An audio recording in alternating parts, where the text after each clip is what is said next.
Today I have some interesting news because I have received my Fatshark Dominator HD3's back from the Fatshark Repair Centre.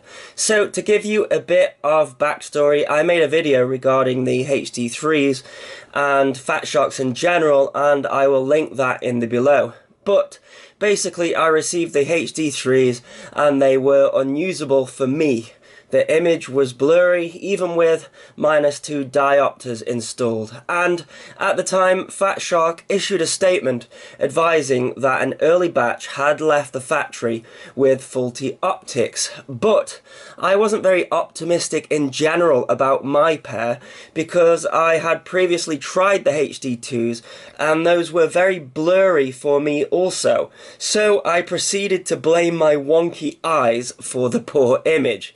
However, I decided to send my pair off to the Fatshark Repair Centre anyway, who have replaced the optics for free and sent them back to me, and guess what? No more blurriness. In fact, the image is crystal clear in both eyes. I do have the -2 diopters installed, but I need -2 diopters as that is my prescription. So it does seem that in fact I received a pair of the early batch with faulty optics, and I have to say I'm pretty happy now. In fact, I have switched over my diversity receiver and favourite antennas from the V2's, and I'm going to try these as my daily goggles for the channel. The improvements in the HD3's compared to my old V2's are not massive, but there is a slightly bigger field of view and a slightly higher resolution in the LCDs. The V2's have been great for the channel despite how harsh I have been on them and Fatshark in general, and I'm hoping I can keep the V2's for passengers.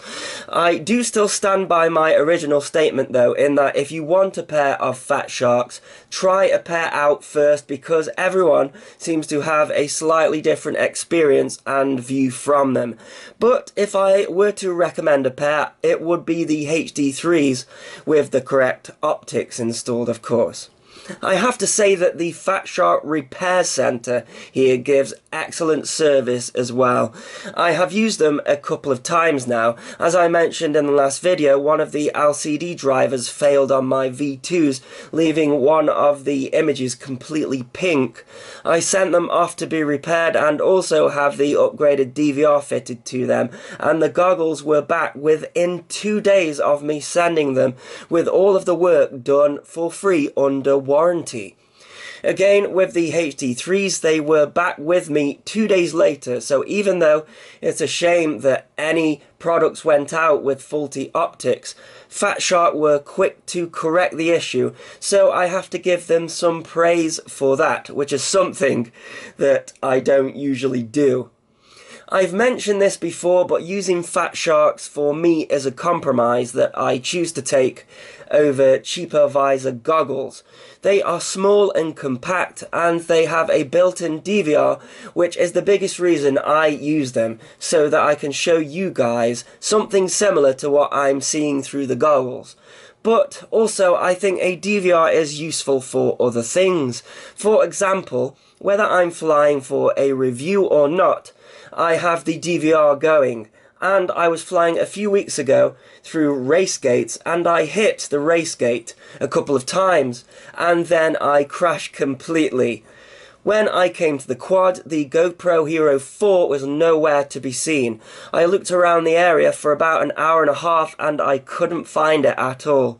I had no idea if the GoPro had pinged off hitting a gate, or if it pinged off in the crash, or even if it came off while flying around in general and I hadn't tightened the strap up enough.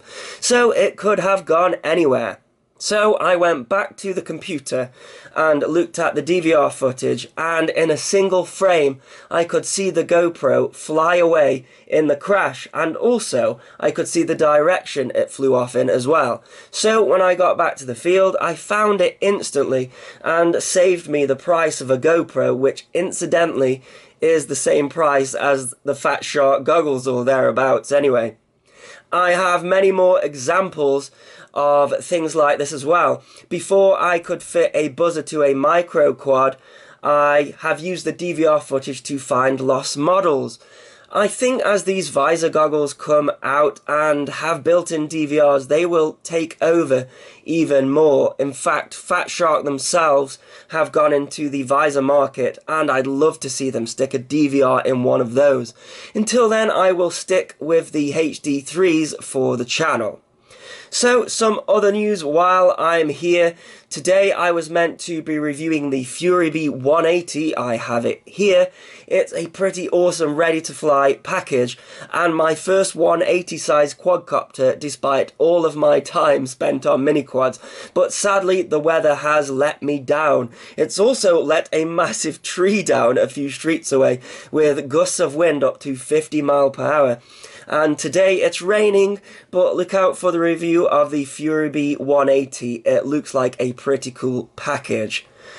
Lastly, I want to address the issue that I had with the Eachine Wizard. Thanks to everyone for checking out that video. It's had quite a lot of views already.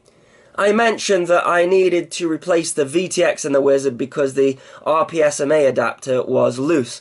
And many people said it's not the VTX that's broke, it's just an adapter that unscrews and then you can directly screw a semi-rigid antenna into it. But it seems like they are shipping these Wizards with slightly different components because my right angle RPSMA connector is not removable. It's soldered directly to the VTX, as you can see here, and the center pin bends around and is also soldered directly into the board. I really wish mine was an adapter, but sadly it's not. Technically, I could desolder the RPSMA adapter and add another, or use Loctite to secure the adapter back in. However, as I mentioned in the previous video, I think that because the antenna was slightly loose, it has done some damage to the VTX itself. The reception and picture wasn't as clear as it was at first. We are often given warnings about powering up a VTX without an antenna, and technically, for a small amount of time, this was the case with this particular one, and I think it has done a little bit of damage there, so I will be replacing the VTX anyway. And I'd probably also add a voltage buzzer to it, and also maybe even an on-screen display. So would you guys like to see me do something like that? Modify the Wizard in some way? Let me know in the comments. So, as the weather is absolutely terrible, that is all for today's video, sadly. So, as always, thanks so much for watching. Please continue to subscribe. Cheers.